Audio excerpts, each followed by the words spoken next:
Reality. So once I converted to Islam in 93, he understood it and he respected it because he used to be in the nation. When I would go to Catholic school and be getting into it with them, he would tell me, hey, Jesus is black.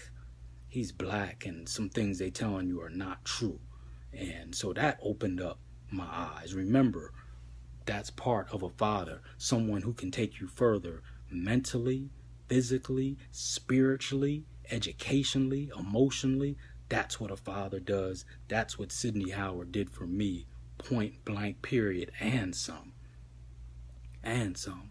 I was absolutely devastated when he suddenly passed away back in 2004. But he instilled so much in me and left so much with me that it's like he's still living today, because I'm living proof of it. Not that I'm some great individual or something, but the things that he taught me, like I said, I don't know where I would be without him. He stuck by me to the very end. And a few weeks before he passed, he said, I'm okay now. I mean, he wasn't sick or anything, at least not that I knew of. He said, I'm okay. He said, I just wanted to be around long enough that no one could take advantage of you and you're okay. He said, I think you're there now. Because at that time, I was only like 30, 31. He said, and I had my own place, my own car. I had a decent job, wasn't in any trouble. He said, that's all I really wanted, was to stick around long enough to know that no one would take advantage of you and you'll be okay and you could be self-sufficient. He said, I'm okay now.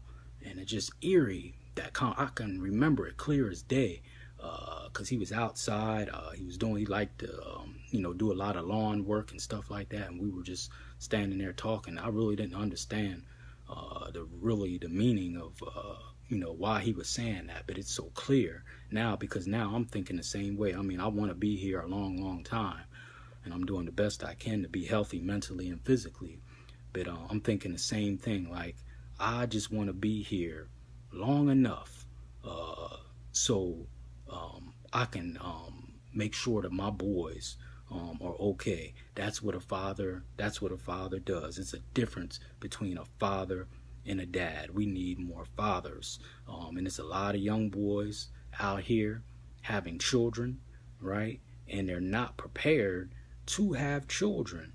And it's greatly affecting our community because it's a vicious cycle that's going on. A lot of them didn't have a father in their life to show them the way. So now they're going out there thinking being a man is how many women you can lay down with, getting these girls pregnant, don't got no skills, no job, no nothing, don't even know how to treat a woman, more or less take care of a woman. Let's talk about that. How you gonna take care of a woman if you don't even know how to treat her right? A lot of these boys, they don't even have baseline respect for women. The music has a lot to do with it. Watching violent movies and stuff on TV, that has a lot to do with it. But if they have a father in their life, a lot of this bad behavior will go away overnight. Because the presence of a father, it's just something about that just corrects bad behavior by itself. I can remember being in a house cutting up, and when I heard that front door open and them footsteps from my dad, automatically I straightened up.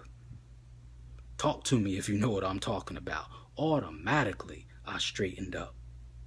So we need more fathers, and salute to the brothers taking care of children that are not theirs and taking on children that are not theirs, and spending time with young brothers and young sisters that's not theirs. We need it.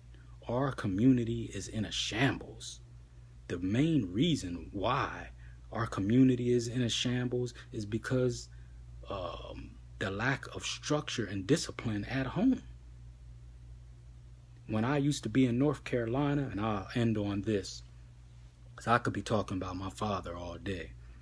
When I used to be in North Carolina, I used to have a caseload of 100 children that had behavior problems, 50 at one school, 50 at another school. I would say 95 of that 100 didn't have a father in their life. How did I know? Because I had their caseload right in front of me. I had all their information, and it would say right on there, living with the mother, living with the grandmother, living with the aunt. No father around.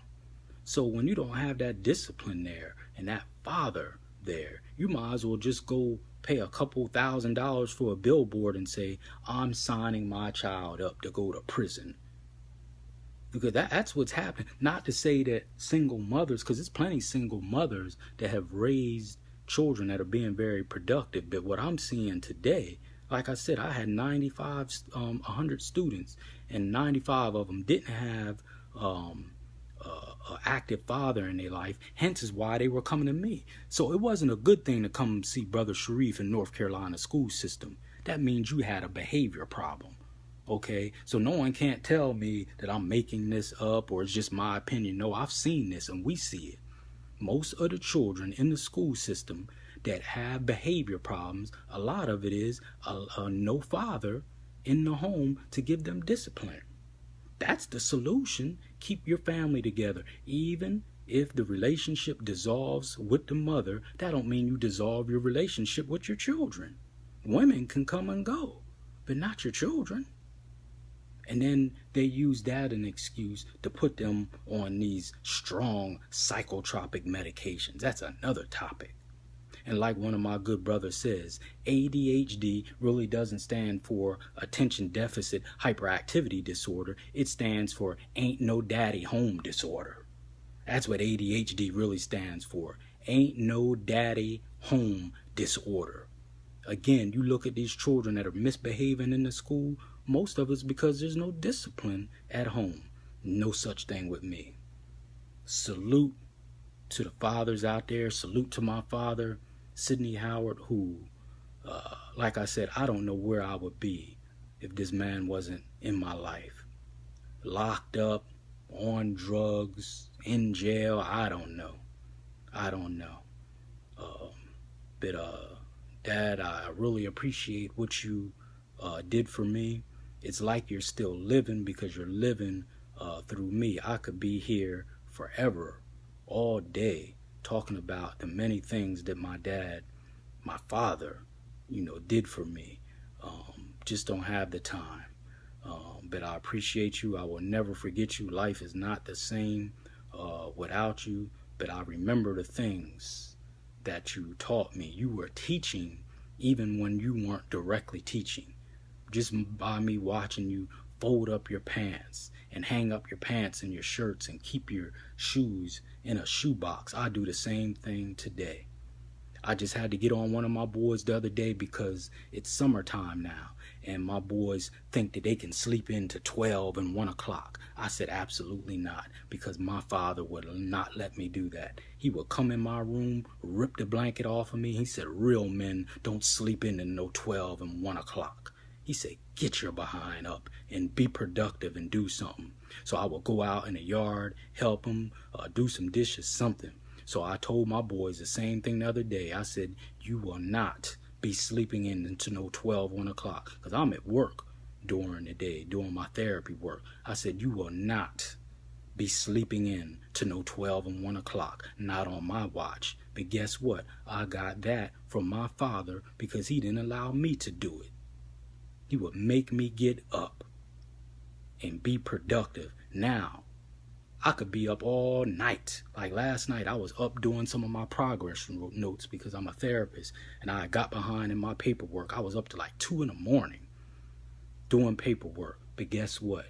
5, 6 o'clock, I jumped right back up. First to do my prayer, but just to be up. I learned that from my father. So salute to all you brothers. Remember, go back on the video that I did, the fatherhood discussion, on my Facebook page. Go to my YouTube channel, and the 4 brothers I had on there, they absolutely laid it down on the definition and the role and impact of a father. So go check that out, and you will get a lot of good information about, got a lot of good perspective on the role of a father. That was yesterday we did that, and again, it's on my Facebook page and on my YouTube channel. Again, for those who are in a blended family situation. Go to that brother, if he's reasonable, and say, hey man, we don't gotta be buddy. How can we work together to raise these children? Because it's about them. We're not children anymore. How can we work together to raise these children? And it takes a lot of humility to do that, because your feelings and emotions are involved. But it is what it is. It's about the children now. They didn't put you together, you and the mother together. They didn't break you up. That was your stuff, our stuff, right? So they deserve the best chance in life to be stable and to be functional in life. They do not deserve to be exposed to a bunch of dysfunctionality and arguing and fighting. Life is hard enough. You are doing your children a disservice by two grown men not being able to come together and say, hey, how can we work together? So it's really about you, if that's what's going on. Now, if the other person is just that dysfunctional and that immature, then you can't do nothing about that. Like I said, I've experienced it. I've tried to talk to the other half, but he was so immature that you just couldn't talk to him. But at least I tried. And I didn't get involved with his foolishness. So this is Brother Sharif with the Hour of Power. Go to Hour of Power, Sharif Hamid on YouTube. Subscribe and share the channel so we can continue to lift the mind, body, and soul of our people. Happy Father's Day. Father's Day is every day, not just the third Sunday in June. It's good to put emphasis on Mother's Day and Father's Day, but this is an everyday job until you take your last breath. And if you can take on someone else's child that may not have a father, not necessarily move them in, but just be a positive influence in their life, you are doing a great work, and you may be saving their life, maybe saving them from prison, maybe saving them from getting sexually abused, maybe saving a sister from making a bad choice in a man and getting pregnant prematurely just by your presence. Not presents, your presence being there. I leave you in peace. Assalamu alaikum.